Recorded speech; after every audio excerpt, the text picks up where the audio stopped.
خاصه لتغطيه الحدث من فضلكم رجاء من فضلكم. هيا اسمع حمودكم الحمد لله كانت تحيه تاع الزوم. يلا جميع الجلوس هناك اناس رجائي فقط على جميع الجلوس. سنترك الفرصه لاخذ صور فوتوغرافيه. سنترك الفرصه. هيا اسمع الله يرضى. بسم الله الرحمن الرحيم. باسمه نبتدي وبكتابه نقتدي بسنة رسوله الحبيب نهتدي. الحمد لله وعونه تتم الصالحات وبذكره تتنزل الرحمات. الحمد لله الذي أحل النكاح ورغب فيه وحرم السفاح وحذر منه.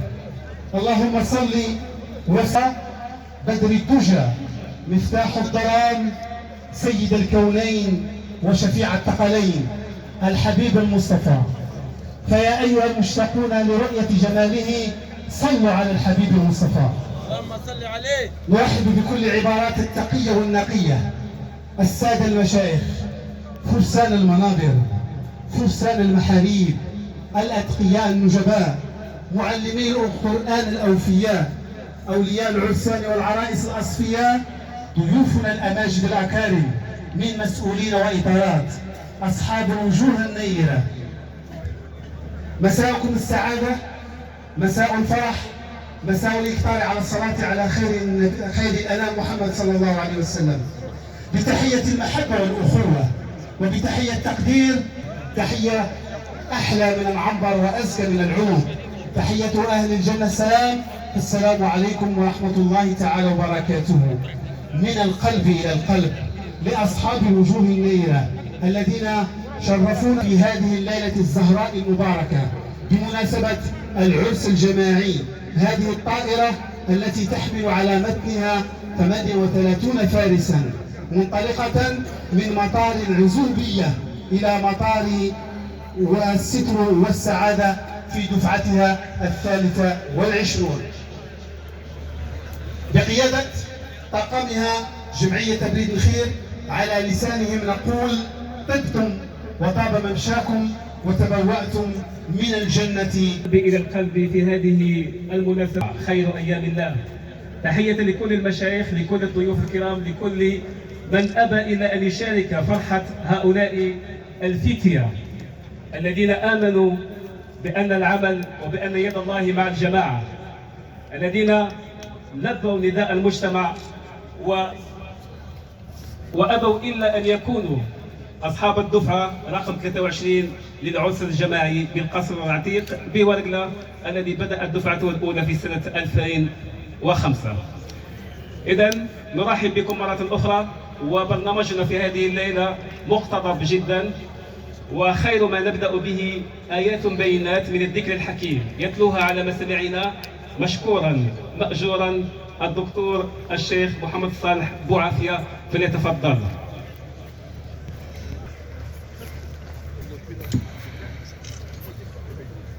أعوذ بالله من الشيطان الرجيم. بسم الله الرحمن الرحيم. الحمد لله رب العالمين الرحمن الرحيم ملك يوم الدين إياك نعبد وإياك نستعين اهدنا الصراط المستقيم صراط الذين أنعمت عليهم غير المغضوب عليهم ولا الضالين.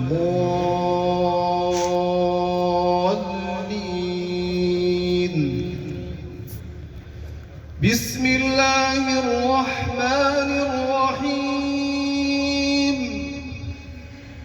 يا أيها الذين آمنوا اتقوا الله حق تقاته تقاته ولا تموتن إلا وأنتم مسلمون واعتصموا بحبل الله جميعا ولا تفرقوا واذكروا نعمة الله عليكم إذ كنتم أعداء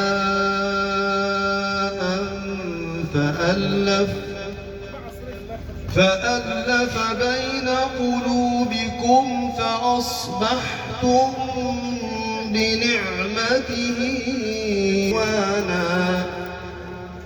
وكنتم على حفرة من النار فأنقذ كذلك يبين الله لكم آياته لعلكم تهتدون صدق الله العظيم. القرآن العظيم ربيع قلوبنا. عدنا والعود أهمل، عدنا بعد انقطاع لمدة عامين، وهذا رجع إلى الأزمة الوبائية التي اجتاحت العالم، كورونا بأسره. أولاد الحي معروف هكذا الاسم الكامل والتقليدي والمعروفة به. هذه الدفعة رقم 23 والمسمات طبعا في كل دفعة تسمى باسم أحد المشايخ أو أحد الشخصيات التي لها أثر في المجتمع، سواء كانت هذه الشخصية على قيد الحياة أو توفاها الله. طبعا هذه الدفعة 23 مسمات التي أبت جمعية طريق الخير أبيض الخير للأعراس والمناسبات الجماعية بقصر عتيق إلى أن تسميها باسم الطالب حفيان قنون، بارك الله في أنفاسه وأصلح ذريته وجعل ما قدمه للمجتمع في ميزان حسناته. نبدأ وجيز عن حياة الشيخ طالب حفيان قنون. ولد قنون سنة 1940 بالقصر العتيق في حي بني إبراهيم من أسرة معروفة بالعلم والصلاح، ومن أبرز حفظة قرآنها مثل عمه الطالب صالح وابن عمه الطالب عباس رحمهم الله. بدأ تعليمه القرآني على يد عمه الطالب صالح، وأتم حفظ القرآن الكريم عن ظهر القلب، وبعد وفاة عمه واصل النهج مع ابن عمه محمد. وهو من الشخصيات أو من الذين أخذوا العلم عصاميين، حيث اعتمدوا على نفسه في تكوين مداركهم العلمية.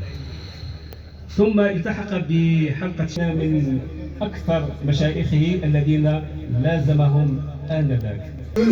ولم يلتحق بأي مدرسة نظامية، وتدرج بعد ذلك في مطالعة الكتب الفقهية وكتب أصول الفقه بقدر المستطاع، واعتنى بكتاب الحديث وشرحها. عمل الطالب حفيان بمستشفى محمد بوضياف بورقلة. تقدم سماحة الشيخ الطالب الطيب بعمر رحمه الله بطلب لإدارة الشؤون الدينية لتعيين الطالب حفيان معينا له بالمسجد المالكي العتيق بورقلة. وكذلك الطالب الهاشمي لدنا هو الشيخ محمد شخصية عبد الرحمن لكي يكرم شخصية الطالب حفيان أطال الله في أنفاسه.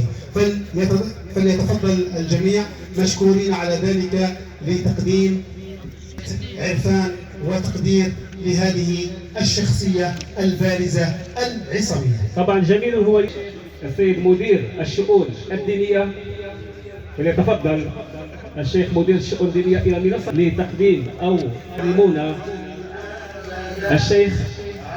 الشيخ طالب حفيان قنون. الشيخ طالب حفيان قنون وهي فعاليات هذا. أذكر فقط بأن العرس الجماعي هذه المرة في 3 أيام، في 21 22 و 23 ديسمبر. 21 ديسمبر بالأمس، أو سوف نشهد أولا التكريم طبعا على أنظاركم. سيكرم من طرف السيد مدير الشؤون الدينية والأوقاف رفقة المشايخ وجوه النيرة من الفرسان من العرسان. طبعا التكريم تكرم هذه الشخصية في هذه الليلة. رجاء الجميع حتى يشهد الحضور حتى يتعرف على هذه الشخصية التي قدمت الكثير. طبعا يقدم الإنسان لمجتمعه حتى يشعر بأنه ما زال قادرا على العطاء، ما زال قادرا، وأن المجتمع يشكره على كل ما بذل من أجل هذا أو حتى من لا يسأل عنه. فمن المؤلم جدا من أركان هذه الدنيا لا أحد النص الخدمة سوف يلبسه. طبعا في كل دفعة يلبس بالنص الخدمة لأحد الشخصيات البارزة في المجتمع.